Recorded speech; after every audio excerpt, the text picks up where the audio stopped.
మునుపటి భాగంలో ఈ మంత్రలవ్వ ఆ భయంకరమైన అసూచిక మాంత్రికుడు నేరుగా ఆకాశ మార్గంలో కొన్ని పిశాచాలు వెంబడ వేసుకుని రావడం అంతా గమనించింది. అది ఎంత చూసిన మంత్రలవ్వ ఆ యొక్క మాంత్రికుడికి తగిన పన్నాగమే పన్ని ఉంచింది ఈ మంత్రలవ్వ.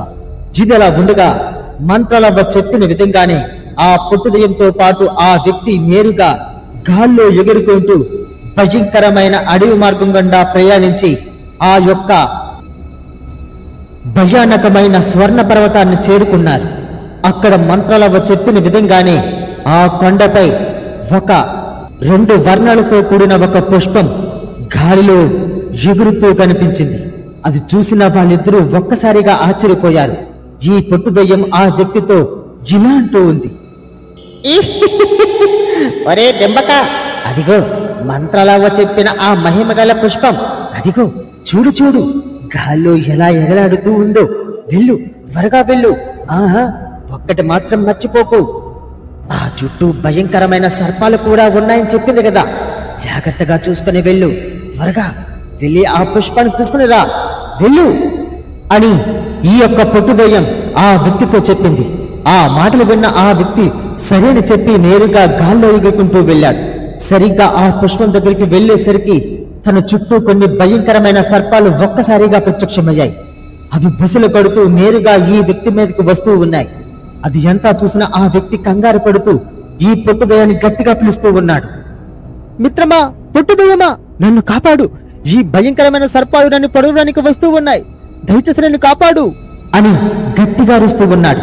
ఆ మాటలు విన్న ఈ పొట్టుదయ్యం ఇలా అంటూ ఉంది, ఒరే మిత్రమా, భయపడుకు, మంత్రాలవ్వ చెప్పిన విధంగా ధైర్యం చేసి ఆ పుష్పాన్ని ఒక్కసారి పట్టుకో, నీ చుట్టూ ఉన్న ఆ సర్పాలు వాటంతటవే మాయమైపోతాయి. భయపడుకు మిత్రమా, మంత్రాలవ్వ మీద భారం వేసి వెళ్ళు, త్వరగా, సమయం లేదు అని ఆ పొట్టుదయ్యం నేరుగా ఆ వ్యక్తితో చెప్పింది. ఆ మాటలు విన్న ఆ వ్యక్తి సరైన చెప్పి మనసులో మంత్రలవ్వను జపించుకొని నేరుగా గాల్లో ఎగురుకుంటూ ఆ సర్పాలను తప్పించుకుంటూ ఆ పుష్పాన్ని ఒక్కసారిగా తన చేతితో పట్టుకున్నాడు. వెంటనే తన చుట్టూ ఉన్న ఆ భయంకరమైన సర్పాలన్నీ ఒక్కసారిగా వాతంట అవే మాయమైపోయాయి. అది ఎంతా చూసి ఆశ్చర్యపోయాడు ఆ వ్యక్తి. ఈ పొట్టుదయ్యం నేరుగా ఆ వ్యక్తి వద్దకు వెళ్లి ఇలా అంటూ ఉంది, శభాష్ మిత్రమా, శభాష్, మంచి పని చేశావు. మంత్రాలవ్వపై నమ్మకం ఉంచి ఆ పుష్పం పట్టుకునేసరికి ఈ సర్పాలు వాతంటవే మాయమైపోయాయి. సాధించావు మిత్రమా, సాధించావు. త్వరగా పద, ఈ పుష్పాన్ని తీసుకుని వెళ్లి నేరుగా మంత్రాలవ్వ వద్దకు వెళ్ళాలి. సూర్యాస్తమయమయ్యే లోపు మనం ఆ మంత్రాలవ్వ గృహ వద్దకు వెళ్ళాలి, త్వరగా అని చెప్పి ఈ మంత్రాలవ్వతో పాటు ఆ వ్యక్తి కూడా ఆ పుష్పాన్ని పట్టుకుని నేరుగా గాల్లో ఎగురుకుంటూ వస్తూ ఉన్నారు. అనుకున్న విధంగానే ఆ పొట్టుదయంతో పాటు ఆ వ్యక్తి కూడా ఆకాశ మార్గంలో చాలా వేగంగా ఎగురుకుంటూ వచ్చి ఈ మంత్రలవ్వ గుహలోనికి ఒక్కసారిగా ప్రత్యక్షమయ్యారు. ఈ వ్యక్తి చేతిలో ఉన్న ఆ మహిమగల పుష్పాలు చూసి మంత్రలవ్వ ఒక్కసారిగా చాలా సంతోషించి ఆ వ్యక్తితో ఇలా అంటూ ఉంది, శభాష్, శభాష్, తొందరలోనే సకాలంలోనే పని పూర్తి చేసుకున్నందుకు నాకు చాలా ఆనందంగా ఉంది.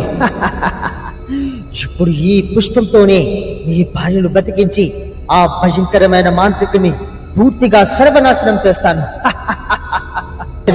ఆ వ్యక్తి చేతిలో ఉన్న ఆ మహిమగల పుష్పాన్ని తీసుకొని తన గృహలో ఉన్న ఆ ఆత్మ యొక్క శరీర భాగం మీ బయటికి ప్రత్యక్షం చేసి ఆమె గర్భంపై ఈ మహిమగల పుష్పాన్ని పెట్టగా ఆమె ఆత్మ తిరిగి మరలా నేరుగా ఆమె శరీరంలోనికి ప్రవేశించి ఆమె ఒక బిడ్డకు జన్మనిచ్చింది. అది ఎంతా చూసిన వీళ్ళందరూ ఒక్కసారిగా ఆశ్చర్యపోయారు. మంత్రాలవ్వ కూడా చాలా ఆనందపడి ఎంతో సంతోషపడింది. మంత్రాలవ్వ ఒక్కసారిగా ఈ పొట్టుదయ్యాలతో ఇలా అంటూ ఉంది, ఒరే పొట్టిదయ్యాలారా, మీరు నేరుగా ఊరి నడమధ్యలోనికి ఈ బిడ్డను తీసుకుని వెళ్ళి మన అనుసుడైన ఆ ప్రముఖ గణేశ మాంత్రికుడు తన శరీర రూపాన్ని మార్చుకొని ఊరి మధ్యలో వలయాకారంలో ఉన్నాడు. సరిగ్గా ఈ బిడ్డని ఆ వలయాకారం నడిమధ్యలో ఉంచి వీడిపై మట్టిని పోసి ఉంచండి. ఆ మాంత్రుడు నేరుగా ఆ వలయాకారంలోని ఒక్కసారిగా అడుగు పెట్టేసరికి ఈ బిడ్డ ఒంటిలో దాగి ఉన్న ఆ భయంకరమైన శక్తి ఒక్కసారిగా అతన్ని అక్కడికక్కడే బంధిస్తుంది. మరుక్షణమే ఆ పిశాచాలన్నింటినీ మీరు మీ శక్తితో అక్కడికక్కడే ధ్వంసం చెయ్యండి. నేను నేరుగా వచ్చి ఆ మాంత్రికుని అక్కడికక్కడే తునాతురుకులుగా చేస్తాను. వెళ్ళండి, త్వరగా వెళ్ళండి అని మంత్రాలవ్వ ఆ పొట్టుదయ్యాలతో చెప్పింది. ఆ మాటలు విన్న పొట్టుదయ్యాలు సరైన చెప్పి నేరుగా ఆ బిడ్డను తీసుకొని ఊరిన మధ్యలోనికి వెళ్ళాడు. వలయాకారంలో ఉన్న ఆ భయంకరమైన ప్రేతాత్మల మధ్యలో ఈ బిడ్డను పెట్టి తనపై మట్టిని కప్పేశాడు. ఇదిగో గురు, మంత్రాల మరికొద్దిసేపట్లోనే రానున్నది. అంతేకాదు ఆ భయంకరమైన మాంత్రికుడు అసూచకుడు కూడా వస్తూ ఉన్నాడు. వెంటనే వాడిక్కడ దిగిన వెంటనే ఈ బిడ్డ ఒంటిలో ఉన్న ఆ మహిమల శక్తి వల్ల వాడు ఇక్కడే బందీగా మారిపోతాడు. వెంటనే ఈ రూపం దాల్చుకొని ఆ భయంకరమైన పిశాచాలను నాశనం చెయ్యాలి. ఇది మంత్రాలవ చెప్పిన ఆదేశం. త్వరగా త్వరగా అందరం సిద్ధంగండి అని ఈ యొక్క పొట్టు దయ్యాలు ఆ వ్యక్తితో చెప్పాయి. ఇది అలా ఉండగా మంత్రాలవ్వ ఊరి పెద్దతో ఇలా అంటూ ఉంది. ఊరి పెద్ద గారు, ఊళ్ళో పిల్లలందరూ సురక్షితంగా ఒక దగ్గర ఉంచండి. ఈ యొక్క సంఘటనలన్నీ జరిగిన తర్వాత మాత్రమే మీరు అంతా ఊళ్ళోనికి రావాలి. ఎట్టి పరిస్థితుల్లోనూ ఎవరు ఊళ్ళోనికి బయటికి రాకూడదు. తమ తమ ఇళ్లలోనే జాగ్రత్తగా ఉండమని చెప్పండి. ఈ రోజుతో ఆ భయంకరమైన మాంత్రుడి పీడ విడతబోతుంది. అనుకున్న విధంగానే ఆ భయంకరమైన అసూచిక మాంత్రికుడు ఊరి చివరన ఇంతకు మునుపు ఆ ప్రేతాత్మలు తన రక్తార్చన చేసిన ఆ భయంకరమైన ప్రదేశానికి చేరుకున్నాడు. ఇంకా ఆ యొక్క మాంత్రికుడు నేలపై అడుగు పెట్టకుండా ఆ పిశాచాలతో ఇలా అంటూ ఉన్నాడు. ఓ ఈ పిశాచాలారా, వెళ్ళండి, త్వరగా వెళ్ళండి. ఊళ్ళో మీకు కనిపించిన మీకు అందిన ప్రజలందరినీ చంపుకు తినండి. ఊరిని మొత్తాన్ని సర్వనాశనం చేసుకురండి. ఎట్టి పరిస్థితుల్లోనూ ఎవరిని విడిచిపెట్టొద్దు. ఊరు మొత్తం వల్లకాడులా మారిపోవాలి. సర్వశక్తి ప్రచండులైన మీకు శక్తికి అధిగమించే శక్తి లేదు. వెళ్ళండి. ఇప్పుడు మంత్రాలవ కూడా నా అనుకరణలో ఉంది. ఇక మీకు ఎదురు లేదు. వెళ్ళండి, త్వరగా వెళ్ళి ఊరిని మొత్తాన్ని నాశనం చేయండి. ఆ మాంత్రికుడు ఆ పిశాచాలతో చెప్పాడు. చెప్పిన విధంగానే ఆ పిశాచాలు అక్కడి నుంచి అదృశ్యమైపోయాయి. ఆ పిశాచాలు నేరుగా ఊళ్ళోనికి ప్రత్యక్షమయ్యి గట్టిగా అరుస్తూ కేకలు పెడుతూ ఉన్నాయి. ఇంతలో ఒక్కసారిగా ఈ పొట్టుదయ్యాలు రెండు ప్రత్యక్షమయ్యి ఆ పిశాచాల ముందు నిల్చొని ఇలా అంటూ ఉన్నాయి. వచ్చారా, వచ్చారు. పిశాచాలు ఊరి ప్రజలు చంపడానికి వచ్చారు. ఇదిగో తెలివి తక్కువ పిశాచాలారా, ఇప్పుడు మీరు చంపడానికి ఊళ్ళో ప్రజలెవరూ లేరు. మీ గురువు అసూచికా మంత్రుడు చెప్పిన విధంగా మా మంత్రాల ఇప్పుడు మీ ఆధీనంలో లేదురా. మిమ్మల్ని అందరినీ ఊళ్ళోనికి రప్పించడానికి ఇంత ప్రయత్నం చేశాం. నేటితో మీ యొక్క గురువు పని అంతమైపోతుంది. రండి రండి, త్వరగా రండి అని ఆ పొట్టుదయ్యాలు రెండు గట్టిగా అరుస్తూ ఉన్నాయి. ఇంతలో ఈ పిశాచాలు తమ నోటిలోంచి అగ్నిజ్వాలలు నేటిగా ఈ పొట్టుదయ్యాలపై ప్రసరింపజేశారు. వెంటనే ఈ పొట్టుదయ్యాలు కోపావేశంతో రగిలిపోయి భయంకరమైన మంత్రశక్తి కలిగిన ఒక త్రిశూలాన్ని నేరుగా ఆ ఇద్దరి దయ్యాలపై ఇసరగా ఆ పిశాచాలు ఆ త్రిశూలం యొక్క శక్తికి అక్కడికక్కడే కాలి బూడిదలా మారిపోయాయి.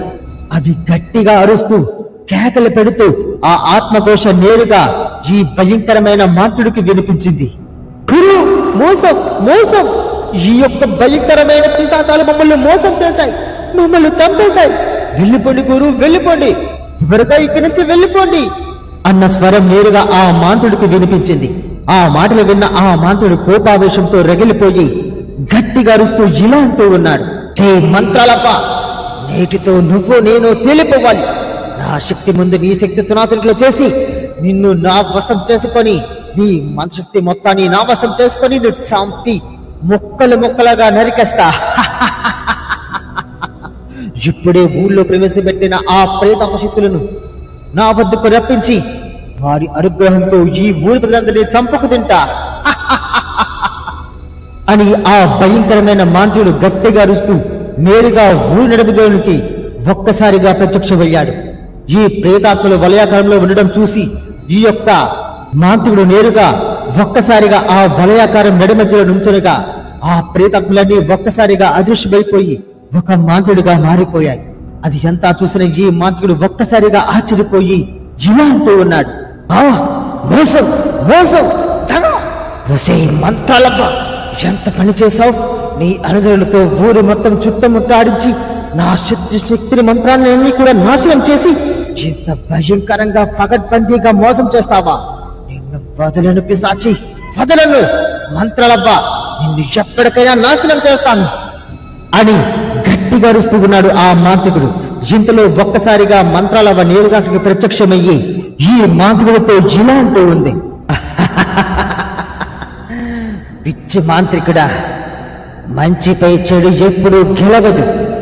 ఒకవేళ గెలిసినా అది ఎంతో కాలం నిలవదు. అటువంటిది ఊరిని మొత్తాన్ని సర్వనాశనం చేయాలనుకున్న ఈ భయంకరమైన ఆలోచనే నీ ప్రాణానికి ముప్పు తీసుకుని వచ్చింది. నువ్వు వేసిన ప్రతి అడుగు కూడా నాకు నిర్క్షిప్తంగా తెలిసింది. అందుకనే నిన్ను నీ యొక్క పిశాచాలతో నేను నాశనం చేయించాను. ఇప్పుడు నేను ఇక్కడికిక్కడే బూడిదగా మార్చి నీకు నామరూపాలు లేకుండా చేస్తాను. ఓం క్రీం మంత్రశక్తి రూపిణి, ఓం క్రీం బలశక్తిని అని మంత్రాలు చదివి ఈ మంత్రాల తన కంటిలోంచి అగ్నిజ్వాలను నేరుగా ఆ మాంత్రుడికి పైకి వెదజల్లగా ఆ మాంత్రికుడు అక్కడికక్కడే కాలి బూడిదలా మారిపోయాడు. ఇంతలో ఆ ఊరిని చుట్టూ ఉన్న పిశాచాలన్నీ దూరంగా ఎగిరిపోయాయి. ఇక ఆ రోజు నుంచి ఆ గ్రామ ప్రజలందరూ హాయిగా జీవనం సాగిస్తూ ఉన్నారు.